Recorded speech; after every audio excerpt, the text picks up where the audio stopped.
Alors, bonjour, j'espère que vous allez bien. Ok, on regarde ensemble aujourd'hui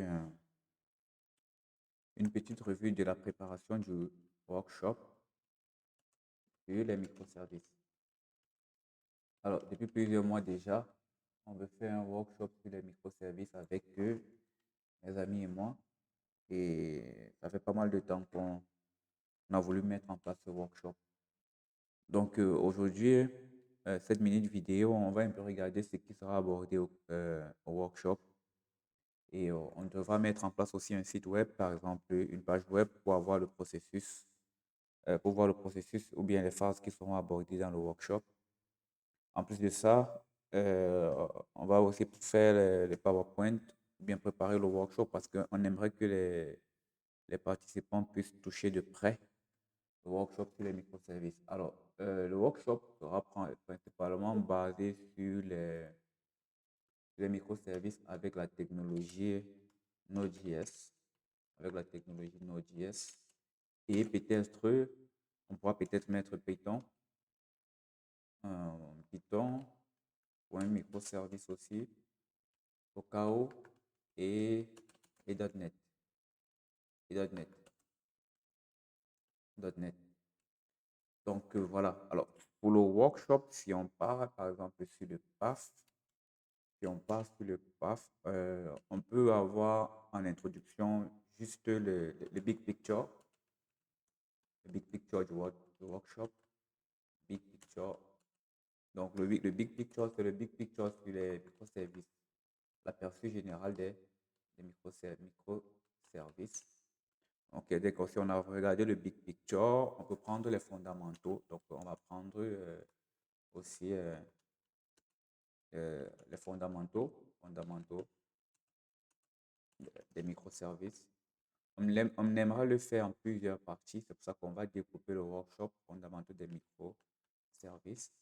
Après les fondamentaux, là, on peut passer on met en place par exemple l'utilisation d'un API Gateway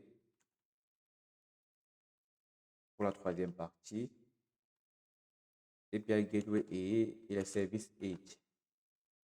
Les Edge services. Alors, ceux qui ne comprennent pas ce que c'est que les Edge services, ce sont en fait toutes les solutions de périphérie que les hébergeurs cloud mettent à votre disposition pour que le service puisse bien marcher.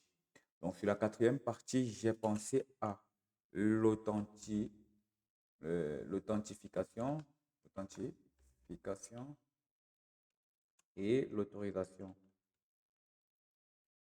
Donc, déjà, lorsqu'on change d'architecture, les challenges changent aussi. Donc, l'un des challenges qu'on a le plus dans les microservices, c'est mettre en place des systèmes d'authentification et d'autorisation. Alors, en cinquième partie, qui est l'une des parties les plus importantes, on pourra aborder la communication. Donc, quelques patterns de communication. Vous savez que vu que on a deux types de communication, que ce soit la communication synchrone ou asynchrone, et vu qu'on a déjà plusieurs services, il serait excellent de voir comment les patterns de communication sont mis en place pour ces microservices-là. Donc, en sixième partie, on pourra voir le monitoring, monitoring et les logins. Alors, le monitoring et le logging sur les microservices, c'est super important. Vu que chaque service sont déployés de façon indépendante, c'est des applications, ils produisent des logs. Comment monitorer et comment loguer ces services-là. Donc, si on regarde un peu une partie advanced, on peut ajouter les systèmes de résilience. Les systèmes de résilience ou les patterns ou les technologies qui nous permettent de mettre en place la résilience et des systèmes de tolérance. Résilience et tolérance, on va dire résilience et tolérance aux pannes. On peut mettre ça en place aussi. Ça sera super intéressant de voir comment on rend un système résilient et tolérant aux pannes. Et alors, vu qu'on est sur des microservices, on peut prendre une petite partie DevOps où on fait un peu de testing, un peu de testing. Donc, on va prendre testing et intégration continue. intégration continue, continue, intégration continue, on met ça en place. Et la dernière partie, on peut voir maintenant la partie déploiement et la partie scalabilité. Scalabilité. Donc voilà un peu le parcours. Donc je vais un peu résumer rapidement. Donc sur ce parcours-ci, turn into, donc, je vais le changer en todo, en table. Ok, voilà. Donc on repart avec le big picture sur les microservices. Après le big picture, on aborde les fondamentaux, API Gateway, authentificateur, autorisation, la communication des patterns, le monitoring et le login, la résilience et la tolérance aux pannes. On va mettre aux pannes plusieurs pannes. Les tests et l'intégration continue. Et enfin, la scalabilité. Alors, s'il y a du temps, s'il y a du temps, on pourra mettre en place un peu, on va regarder en place quelques concepts avancés.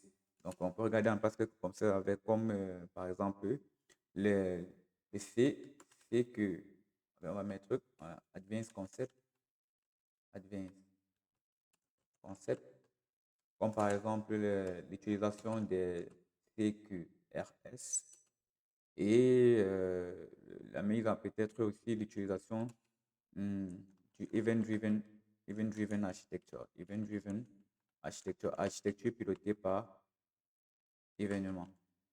Donc, alors je suis en train de réfléchir comment mettre en place le workshop. Donc, n'hésitez pas à me laisser des commentaires et on verra ce que ça donne.